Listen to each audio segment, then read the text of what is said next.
don't know if you know this, but yesterday there was a fire at Westfield, in the Westfield car park. And I don't think unfortunately, I don't think anyone was hurt, right? But like that whole level of the car park was closed off. So when people finished that game, they got to pick up their cars and got to drive home. They got told they couldn't collect their cars, not until the next day. Basically, they basically said, "You've got to stay here. You've got to stay here. You can't go. You watch that crap with West Ham and you've got to stay." Anyway, there you go. I just felt very, very sorry for people. At the end of this video, my old man who was there, who they hadn't parked in Westfield, they'd parked somewhere else, there's a little video. It's like a minute and a half long, his reaction outside the stadium at the end of this video. We'll play that. I don't know if you know the phrase, the championship rounds. It's a boxing term, and it's used in the UFC as well. And what it refers to is basically when someone starts their career, they might fight for 6 rounds or 8 rounds in boxing, or in the UFC, the championship fights are 5 minutes rounds rather than 3 rounds. They say in the championship rounds is usually when someone's up and coming, and when someone looks like they might be promising. They'll say, well, we'll see how they do in the championship rounds. And really what it means is that the experienced fighter, they'll spend the early rounds sussing out the youngster, sussing out this new up-and-comer. And then they'll suss them out, and they will pick them off in the championship rounds by using their experience. And I only mention it because, and by the way, I don't know if you've heard it, I've heard Ricky Hatton's passed away. I mean, young, terrible. I don't know if it's true. I've seen one WhatsApp message. If it is, that's, just horrendous. What a magnificent fighter he was, by the way. I don't know if you watched the boxing last night, but yeah, I was watching it with interest in the championship rounds, as it were. 2 great championship fighters, of course. But I couldn't help but think about West Ham. And I thought about the term, the championship rounds, and thought, well, actually, that's what we saw yesterday in the football. It was a boxing analogy, but we saw it in the football. But this time it was the wily old fox of Thomas Frank. Now, the irony is that Thomas Frank is not a wily old fox. He's just a wily fox. He is not an old manager. In many respects, he is... he's a manager still making a name for himself. He's a manager that developed his reputation at Brentford as a tactician, and you saw that play out yesterday. He took a while. West Ham were the best team in the first 15, 20 minutes of the game, and then they started to unpick us. And we were given forewarning, as I mentioned, with the Romero goal.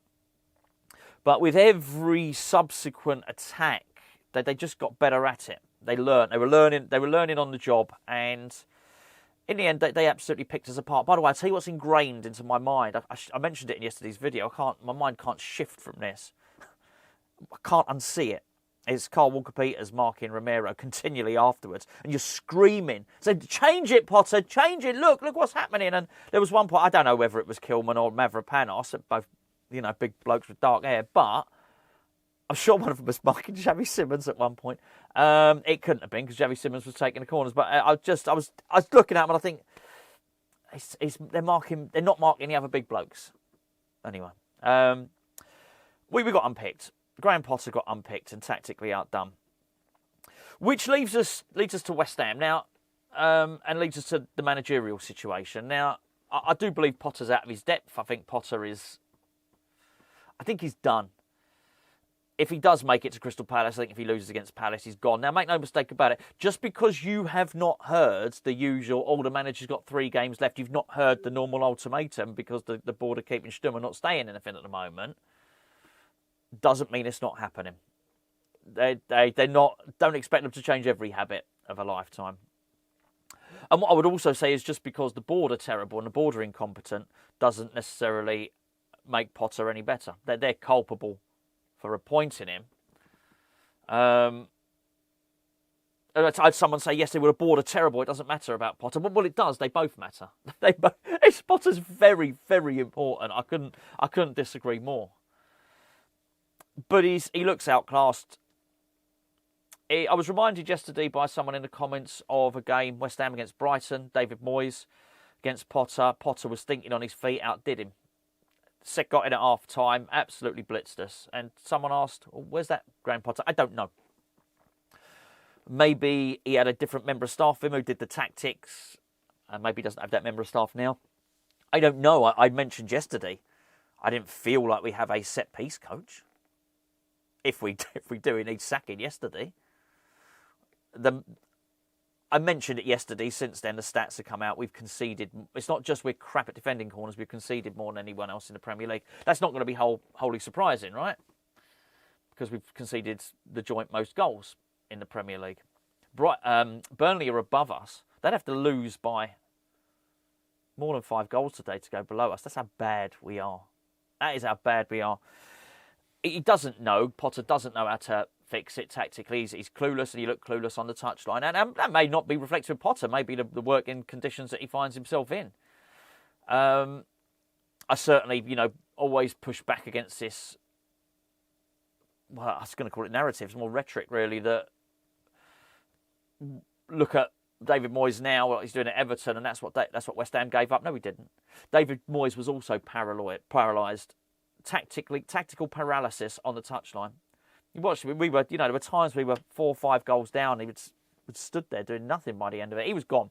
David Moyes had checked out. But, maybe it's just an impossible job at West Ham. I certainly hope that's not the case, but I could be persuaded that is the case.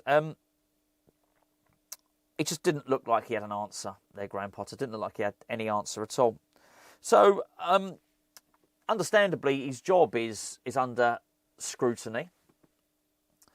It was interesting. I watched Sunday Supplement this morning. Listened to a bit of radio. Read some reports online. People are scathing. People are scathing about Potter. People are scathing about the board. People are scathing about the stadium.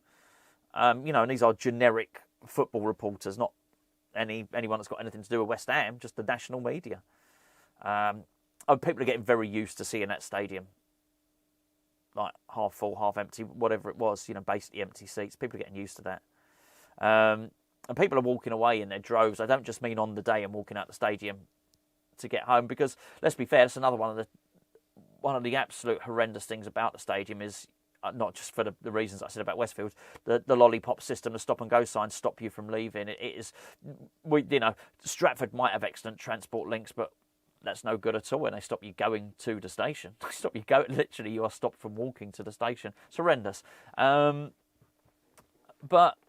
so, I understand people leaving a little bit early to avoid that anyway, but that's not what's happening. People just had enough.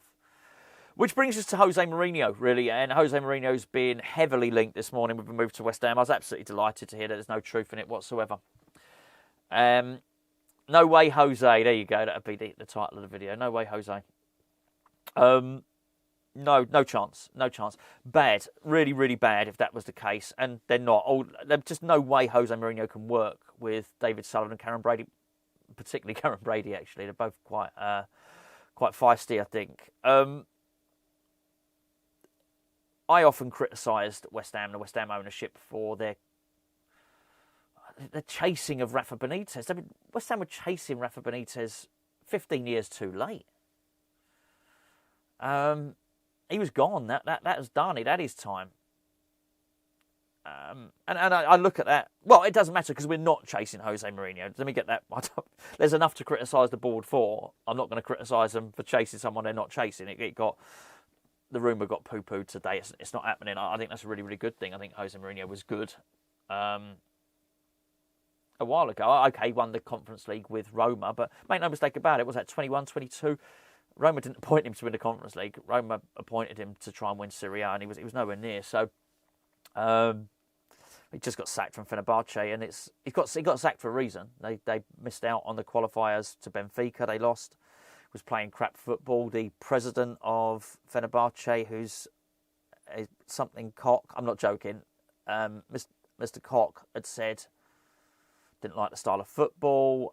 They didn't get basically as close to Galatasaray as they wanted to. So he got sacked. He failed there. You got to look. He didn't do anything great at Tottenham. Although he did almost get to a cup final. He got sacked before the cup final, didn't he?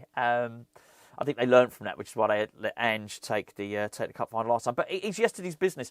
And when you look at what someone like Thomas Frank is doing, you're not going to get both things. Do we want a tactically flexible manager who's got new ideas. I mean, that seems to be what people want. Well, that's not José Mourinho. He's yesterday's business, and he's very, very stubborn. So, but I understand what people are saying, that he might well save us. But yeah, I don't know. Signing José Mourinho on an 8-month contract, would he? Who knows? I don't know. But I was pleased to see us.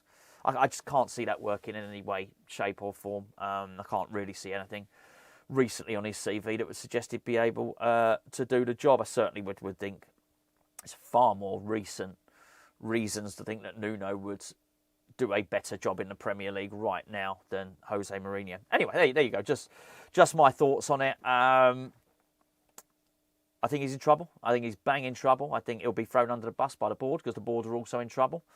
I don't think they're going to resign. I don't think they're going to resign their executive positions. I just don't think any of that's going to happen. But I do think what they will do is say to the manager, "Oi, there you go.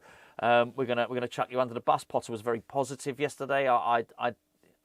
So I'd seen some people say that he was putting blame on the board. I didn't see it that way. I've got to say, I didn't see it. I think he's still speaking very positively. I guess I would expect him to try and find some positives, but I still think that he thinks we did okay yesterday. When I'm recording my video last night, I recorded it straight after the game. I don't get to hear the post-match interview. Nothing he said surprised me. I was pleased. I thought there were some positives that you could have taken from it, but there was other stuff. He doesn't realise the composition of his midfield isn't working. I think he's got some good players, as I mentioned yesterday. I think Fernandes is going to be a good player, but my word, he looked like a player that has been in the relegation battle last season because he was a different player the moment we went behind. And he's far from on his own in that, by the way. And look, Potter's in his last chance saloon. And Potter's, well, he can't pick Souček, of course, because he's banned. If he picks James Ward-Prowse, then he's just learning nothing. He's not doing anything at all. He's got to pick a completely different midfield. He's either got to pick Magassa, Fernandes and Paquetá in central midfield, or he's got to pick Potts, Fernandes and Paquetá in central midfield. If he doesn't, I can't even look at him and think as a man that's keeping his job. Do you know what? I did at the start, at the window, when it was said, actually, Graham Potter said he doesn't want any strikers. I didn't believe it. I thought, actually, just nonsense, just crap from the board because they don't want to spend money on a striker. Now I believe that he didn't want a striker because now you see it. Look, I mean, just didn't even want to play one yesterday. He had 2 on the bench and another one that he didn't even put on the bench. Had 3 strikers available, didn't want to play any of them. It's not. And by the way, the madness of that, and this is why I think he's just in tactical paralysis. He just can't see a way out. But in the last game against Nottingham Forest, we literally scored a goal. And Malik Diouf crossing it for a striker. Malik Diouf, I thought, was crossing the ball fine in that game. No striker. I mean, he can't even look to the last game and find something that's staring him in the face. And that's why I think he's gone.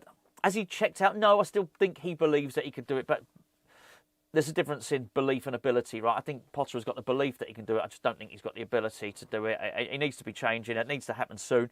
I'm just grateful it won't be José Mourinho. Maybe you think differently. Let me know in the comments. Right, here's my old man. He's not happy. This is directly after yesterday's game. What do you say after a load of old rubbish like that? Absolutely terrible game. Lost 3-0 and it was Chelsea all over again. Tottenham seemed to take pity on us in the last 25 minutes. Where do you start? We can't defend at corners. Was that 5 goals this season we've conceded from corners already? And yet we keep giving corners away. I think Tottenham had about 11 or 12 corners in the game. Once Souček got sent off, all the fight went out of the team. We just gave up. The only person in the second half who seemed to really be trying was Magassa. The new guy seemed to put a foot in and try and win things. Guilherme had a few attempts at dribbles. Bowen tried his heart out, as he always does, but we looked clueless after the start of the second half. The number of people leaving when we conceded the third goal, I would guess The West Ham end at the end, 2/3, if not 3/4 of the stadium was empty. Don't know where Potter goes from here. Cheers.